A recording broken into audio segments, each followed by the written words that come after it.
Hi. So today I want to talk about saying the unsayable. Let me talk a little bit about what I mean. When we get into conflict with somebody else, we often have a gap between the things that are going on in our mind, the thoughts that we're having, and what's coming out of our mouth. And this is particularly the case in work situations.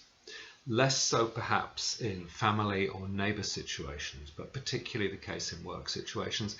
And to some extent, I think it happens all of the time, that often what's happening in our brain is that there are words running round that are pretty negative, pretty damning, fairly awful.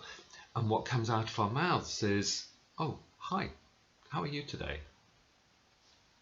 And my question to you is, if somebody comes to you and appears to be pleasant and friendly, but is thinking a lot of perhaps negative thoughts about you or about your situation, do you sometimes come away from that conversation going, that was a bit weird, something was going on, or they didn't seem sincere?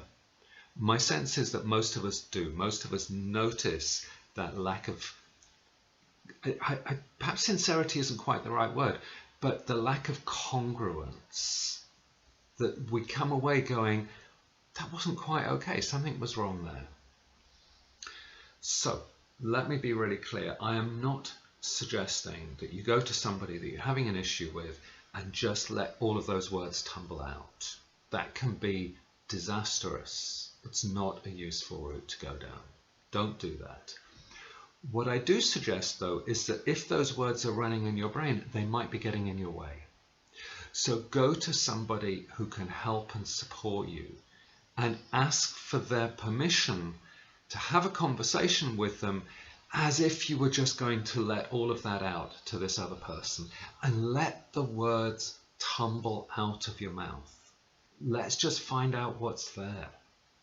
Let's find out what's there. And sometimes there can be some gifts hiding in this stuff that is running in our brains.